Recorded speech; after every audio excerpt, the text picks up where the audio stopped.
Madam web. ഈ ഒരു സിനിമയെക്കുറിച്ച് ഞാൻ ആധികാരികമായിട്ട് സംസാരിക്കേണ്ട കാര്യമില്ല.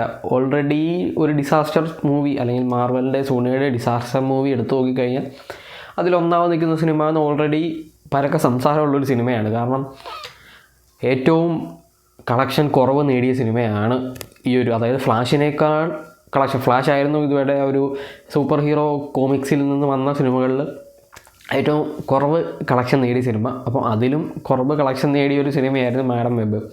ക്രിട്ടിസൈസേഴ്സ് എടുത്തുടുത്ത സിനിമയാണ്. അതായത് റേറ്റിംഗ് ഒക്കെ നോക്കിക്കഴിഞ്ഞാൽ 2.5 3 മാക്സിമം. 3 ഒന്നും വന്നിട്ടില്ല, 2.5 ഒക്കെയാണ് ഏറ്റവും കൂടുതൽ വന്നിട്ടുള്ള റേറ്റിംഗ്. അത്രയ്ക്ക് ഡിസാസ്റ്ററായിട്ടൊരു സിനിമയായിരുന്നു. എന്തുകൊണ്ട് സോണി ഇങ്ങനൊരു സിനിമ പ്രൊഡ്യൂസ് ചെയ്തു എന്നാണ് എനിക്കറിയാൻ പറ്റാത്തത്. അതായത് ആ ഒരു മാർവലിൻ്റെ സ്പൈഡർമാൻ എന്ന് പറയുന്ന ആ ഒരു കോമിക്ക് മാത്രമാണ് സോണിക്ക് കൊടുത്തിട്ടുള്ളത് മാർവൽ.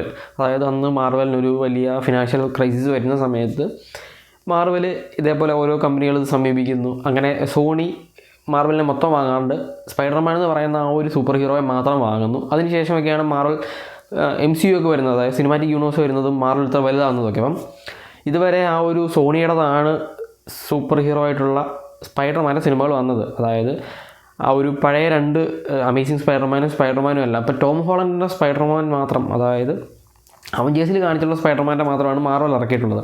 അങ്ങനെ കുറച്ച് വലിയ തർക്കങ്ങളും കാര്യങ്ങളൊക്കെ ഉണ്ടായിരുന്നു.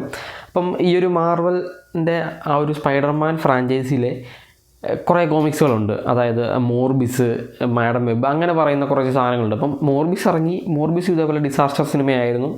മോർബിസ് ഇത് വെച്ച് നോക്കുമ്പോൾ കുറച്ച് ഭേദമായിരുന്നു എന്നാണ് എനിക്ക് ഫീൽ ചെയ്തത്. ഇത് അത്രയ്ക്ക് ഭയങ്കര ഡിസാസ്റ്റർ, ഒരു ക്രിഞ്ച് ഫീല്. ഇതൊരു മാർവലിൻ്റെ സിനിമകൾ ഇറങ്ങുന്ന സമയത്തെങ്കിലും ഇറക്കിയിരുന്നെങ്കിൽ പിന്നെയും നമുക്ക് കണ്ടിരിക്കാം. അതായത് ഒരു 10-15 വർഷം മുന്നെയാണ് ഈ ഒരു സിനിമ ഇറങ്ങിയെങ്കിൽ നമ്മളൊരു ഫ്രഷ് ഫീലോടുകൂടി കണ്ടതിൻ്റെ.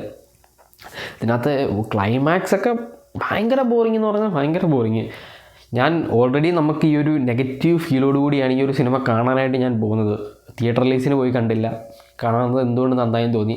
OTTയിൽ വരുമ്പോൾ കാണാം. അപ്പം നമുക്ക് ഓൾറെഡി നമ്മുടെ മൈൻഡിൽ ഇത് കിടപ്പുണ്ട്. മാഡം വെബ് ഇത്ര ഡിസാസ്റ്റർ സിനിമയാണ്, കാശിനും കർമ്മത്തിനും കൊള്ളത്തില്ല, നമുക്ക് മൈൻഡിൽ കിടപ്പുണ്ട്. അങ്ങനെയാണ് നമ്മൾ സിനിമ കാണാൻ പോകുന്നത്. ഒരു നെഗറ്റീവ് ഇമ്പാക്റ്റോടുകൂടി കാണാൻ പോവുകയാണ്. പക്ഷേ ആദ്യത്തെ ഒരു 15-20 മിനിറ്റ് കഴിഞ്ഞപ്പോൾ തന്നെ എനിക്ക് ആ ഒരു ഡക്കോട്ട ജോൺസിനോടുള്ള ഒരു ഇഷ്ടം തന്നെ പോകുന്ന രീതിയിൽ, അതായത് ഡക്കോട്ട ഇങ്ങനത്തെ ക്യാരക്ടറൊന്നും ചെയ്യാൻ പറ്റില്ല എന്ന് ഒരു 15 മിനിറ്റ് കഴിയുമ്പോൾ തോന്നി. അപ്പോൾ ഈ ഒരു സിനിമ ചർച്ച ചെയ്ത് പോകുന്നത് ഒരു ഇതേപോലെ തന്നെ സ്പൈഡർമാൻ എന്താണോ സ്പൈഡർമാൻ യൂണിവേഴ്സിൽ നടക്കുന്നത്, നമ്മൾ ഇതുവരെ കണ്ട സ്പൈഡർമാൻ ആ ഒരു സാധനങ്ങളൊന്നും ഇല്ലാത്ത വേറെ ഏതോ ഒരു മൾട്ടിവേഴ്സിൽ നടക്കുന്ന സ്റ്റോറിയാണ്. ഇവിടെ സ്പൈഡർമാനൊന്നും ഇല്ല, ആ ഒരു സംഭവമേ ഇല്ല. സ്പൈഡർ വുമണൊക്കെയാണ്. അത് ഫ്യൂച്ചറിലെ കാര്യങ്ങളാണ്. ഇതിനകത്ത് 3 പെൺപിള്ളേർ ഉണ്ട്, ടീനേജേഴ്സ് ഉണ്ട്. അതായത് സിഡ്നി സീനിയുടെയൊക്കെ ക്യാരക്ടർ. ഒന്ന് ജൂലിയ, അന്യ, മാറ്റി, ഈ 3 ക്യാരക്ടേഴ്സ് എന്തിന് ഈ സിനിമയ്ക്കകത്തുണ്ട് എന്നുള്ളതാണ് എനിക്കറിയാൻ വയ്യാത്തത്. 10 പൈസയുടെ പ്രയോജനമില്ലാത്ത 3 ക്യാരക്ടർ, ഒരു ഉപയോഗമില്ലാത്ത ക്യാരക്ടർ. വെറുതെ വില്ലൻ വന്നിട്ട്, അതായത് SKL സിംസ് പറയുന്ന ആ ഒരു വില്ലൻ വന്നിട്ട് പറയുന്നു ഇവരെന്നെ ഫ്യൂച്ചറിൽ കൊല്ലും. അതായത് പുള്ളിക്ക് ഫ്യൂച്ചർ കാണാനുള്ള, അതായത് ഈ ഒരു ചിലന്തി, ഈ ഒരു പർട്ടിക്കുലർ ചിലന്തി സ്പൈഡർമാൻ പോലെ തന്നെ ഈ പർട്ടിക്കുലർ ചിലന്തി കടിച്ചു കഴിഞ്ഞാൽ ഇതേപോലുള്ള സ്ട്രെങ്ത് വരും, അല്ലെങ്കിൽ ഫ്യൂച്ചർ കാണാൻ പറ്റും. പെറുവിലൊരു കാട്ടിൽ നിന്നൊക്കെയാണ് ഇത് കിട്ടുന്നത്. അപ്പം ഈ കസാൻഡ്ര വെബ് എന്ന് പറയുന്ന നമ്മുടെ കാസിയുടെ അമ്മയാണ് ഈ സാധനം കണ്ടുപിടിക്കാൻ പോകുന്നത്. അവിടുന്ന് SKL അമ്മയെ കൊല്ലാൻ ശ്രമിച്ചിട്ട് സാധനം കൊണ്ട് അടിച്ചുകൊണ്ട് പോകുന്നു. ആ പുള്ളിക്കാരൻ ഭയങ്കര കോർപ്പറേറ്റ് ആവുന്നു. അങ്ങനെ യൂഷ്വലി കാണാറുള്ള പോലെ തന്നെ കൂടെ നിന്നിട്ട് ഊമ്പിച്ചിട്ട് പോകുന്ന വില്ലൻ ഈ കാസി മോളാണെന്ന് അറിയുന്നില്ല.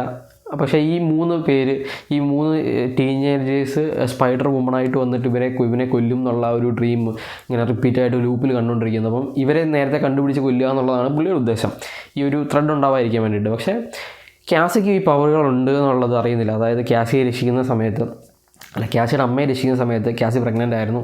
അങ്ങനെ ഈ ഒരു ചിലന്തി കാസിയുടെ അമ്മയെ കടിക്കുന്നു. അത് കഴിഞ്ഞിട്ടൊക്കെയാണ് കാസി ജനിക്കുന്നത്. അങ്ങനെ കുറേ സാധനങ്ങളൊക്കെ നമ്മൾ യൂഷ്വലി കാണും. സെയിം സാധനം തന്നെ, പുതിയൊന്നുമില്ല. അങ്ങനെ കാസിക്ക് വേറെ പവർ എന്താണെന്ന് വെച്ച് കഴിഞ്ഞാൽ ഈ ഫ്യൂച്ചർ കാണാൻ പറ്റും. അപ്പം ഫ്യൂച്ചർ ഓൾട്ടർ ചെയ്യാൻ പറ്റും. ഒരേ സമയത്ത് തന്നെ 3-4 ഇടത്ത് പോയി, അതായത് എന്താണ് ടെലിപ്പോർട്ടിംഗ് എന്നൊക്കെ പറയില്ലേ, അതേപോലെ ഈ വെബ് വെച്ചിട്ട് അങ്ങനെ കുറേ സാധനങ്ങൾ ഇതുവരെ നമ്മൾ കാണാത്തൊരു സാധനമാണത്. പക്ഷേ ക്ലൈമാക്സ് എന്നെ ഓർമ്മിപ്പിക്കില്ല കുഞ്ഞേ. ഈ ഒരു സിനിമ തീർന്ന സമയത്ത് എനിക്ക് തോന്നിയത് ചാൾസ് സേവിയറിൻ്റെ ഫീമെയിൽ വേർഷനാണ് മാഡം വെബ്. മനസ്സിലായോ? ഫ്യൂച്ചർ കാണാൻ പറ്റും. അവസാനം വീൽ ചെയറിലിരിക്കുന്നു, കണ്ണ് കാണാൻ വയ്യ. ഫ്യൂച്ചർ മൈൻഡ് വെച്ചിട്ടാണ് ഈ കളികളെല്ലാം. മൈൻഡ് കണ്ണടച്ചിരുന്നുള്ള പരിപാടികൾ, മൈൻഡ് വെച്ചിട്ടുള്ള പരിപാടികൾ ഫുൾ സ്ട്രെങ്ത് വരുന്നു. ആ ഒരു സാധനമൊക്കെയാണ്. ഈ ഒരു ക്യാരക്ടറിനെ എന്തിന് കൊണ്ടുവന്നു, ഈ ഒരു സിനിമ എന്തിനിറക്കി എന്നുള്ളതാണ് ചോദ്യം. എതുക്ക് ഒരാവശ്യമില്ലായിരുന്നു. അല്ലെങ്കിൽ തന്നെ മാർവലിന് ആവശ്യത്തിലേറെ തലവേദനകളും പഴിചാരലുകളും ഉണ്ടായിരുന്നു. അതിനിടയ്ക്ക് ഇങ്ങനൊരു സിനിമ റിലീസ് ചെയ്യേണ്ട ഒരു ആവശ്യമില്ലായിരുന്നു. സോണിക്ക് പ്രത്യേകിച്ച് ഒരു ആവശ്യമില്ലായിരുന്നു. മോർബീസ് ഇറക്കിയപ്പോൾ തന്നെ ഈ ഒരു സിനിമ വെച്ച് നോക്കുകയാണെങ്കിൽ മോർബീസ് ഫാർ ബെറ്ററാണ്. ഒരു കിടിലൻ ക്ലൈമാക്സെങ്കിലും ഉണ്ട്, നല്ല ഫൈറ്റ് സീനെങ്കിലും ഉണ്ട്. ഇത് വില്ലനെ വെറുതെ ഇത്രയും പവർഫുള്ളായിട്ടൊരു വില്ലനെ കൊല്ലുന്ന കാണണം.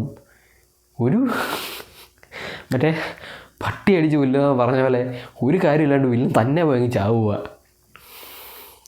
ഇതൊക്കെ എന്ത് കണ്ടിട്ടാണോ എന്തോ. നല്ലൊരു സിനിമ റിലീസ് ചെയ്ത് നല്ലൊരു ക്ലൈമാക്സും നല്ലൊരു സ്റ്റോറിയൊക്കെ കൊടുത്തു കഴിഞ്ഞാൽ മാർവൽ സിനിമകൾ ഓടുമെന്ന് നമുക്കറിയാം. ഇത്രയും $250 മില്യൺ മുടക്കി ഇങ്ങനൊരു സിനിമ ചെയ്തിട്ട് ഒരു കാര്യമില്ലാണ്ട് കാശിനും കർമ്മത്തിനും കൊള്ളത്തില്ല എന്നുള്ളത്. ഈ ഫാൻസിനെ കൂടെ വെറുപ്പിക്കുന്ന തരത്തിൽ കുറേ സിനിമകളൊക്കെ അവന്മാർ. ഈ സത്യം പറഞ്ഞാൽ ഈ ടീനേജേഴ്സിൻ്റെ, അതായത് ജൂലിയ, അന്യ, മാറ്റി, ഈ 3 ക്യാരക്ടേഴ്സിൻ്റെ യൂസ് എന്താണെന്ന് എനിക്കറിയത്തില്ല. ഒരു കാര്യമില്ലാണ്ട് ഇവർക്ക് എന്താ സംഭവിക്കുന്നതെന്ന് അറിയില്ല. ഇവരെ ഒരാൾ കൊല്ലാൻ വരുന്നു, സ്പൈഡർമാനെ പോലെ ഒരാൾ കൊല്ലാൻ വരുന്നു, മറ്റേ മാഡം വെബ് വന്നിട്ട് രക്ഷിക്കുന്നു. ഇതിൽ പൊട്ടനാട്ടം കാണുന്ന പോലെ ഇവർക്കൊന്നും അറിയത്തില്ല, ഞങ്ങൾക്കൊന്നും അറിയത്തില്ല, ഞങ്ങൾ എന്തിനാ കൊല്ലാൻ വരുന്നത്, നമ്മൾ തമ്മിൽ എന്താണ് കണക്ഷൻ. 3 സ്ട്രേഞ്ചേഴ്സ്, അങ്ങനെ പോകുന്നൊരു സിനിമ. ക്ലൈമാക്സ് ഒക്കെ കോമഡിയാണ്. ഇത്രയും വൃത്തികെട്ടൊരു സിനിമ ഞാൻ എൻ്റെ കരിയറിൽ കണ്ടിട്ടില്ല. ഇനിയെങ്കിലും ദയവ് ചെയ്ത് മാർവലിനോട് റിക്വസ്റ്റാണ്, ദയവ് ചെയ്ത് ഇനിയെങ്കിലും ഇങ്ങനെയുള്ള സിനിമകൾ ഇറക്കി വെറുപ്പിക്കരുത്. ഇറക്കിയില്ലെങ്കിൽ ഇറക്കിയില്ലെന്നേ ഉള്ളൂ, നമ്മൾ കാണുന്നില്ല. ഇങ്ങനെ ഇറക്കി എന്തിനീ പഴി കേൾക്കുന്നു എന്നുള്ളതാണ്. സോണിയാണ് ഇത് സോണിയാണ്. സോണിക്ക് മാത്രമുള്ള ഉത്തരവാദിത്തമാണ്. ഈ ഒരു സിനിമ റിലീസായി കഴിഞ്ഞിട്ട് ഡക്കോട്ട ജോൺസനും ഈ ഒരു സോണിയായിട്ടൊക്കെ എന്തോ വിഷയമായിരുന്നു. കാരണം എന്തോ ഡക്കോട്ട സിനിമ കണ്ടില്ലെന്നോ പ്രൊമോട്ട് ചെയ്തില്ലെന്നൊക്കെ പറഞ്ഞിട്ട് വമ്പം വിഷയമായി. ഇതെങ്ങനെ പ്രൊമോട്ട് ചെയ്യാൻ, സ്വന്തം സിനിമയാണെങ്കിലും. ആക്ച്വലി ഡക്കോട്ടയോടുള്ള കുറച്ചൊരു ഇഷ്ടമുണ്ടായിരുന്നു. അത് പോയി കിട്ടിയ സിനിമ കണ്ടപ്പോൾ പുള്ളിക്കാരിക്ക് ഒന്നും വലിയ സൂപ്പർ ഹീറോ സാധനങ്ങളൊന്നും അഭിനയിക്കാൻ പറ്റുന്നില്ല. ക്ലൈമാക്സ് കഴിഞ്ഞ് ക്രെഡിറ്റ്സിനുള്ള എന്താണെന്ന് തോന്നുന്നു. ഇവർ 3 കൂടി ഒരു സൂപ്പർ ഹീറോ പോസ് ചെയ്യും. കോമഡി സാധനം. സത്യം പറഞ്ഞാൽ ഊമ്പിയതാണ്. ഇത് കാണാനൊന്നും പറ്റുന്നില്ല. നിങ്ങൾ കണ്ടില്ലെങ്കിൽ ദയവ് ചെയ്ത് പോയി കാണരുത്. ആ ഒരു മാർവലിനോടുള്ള കുറച്ച് ഇഷ്ടമുണ്ടല്ലോ, അതും കൂടെ അങ്ങ് പോയി കിട്ടും. Madam web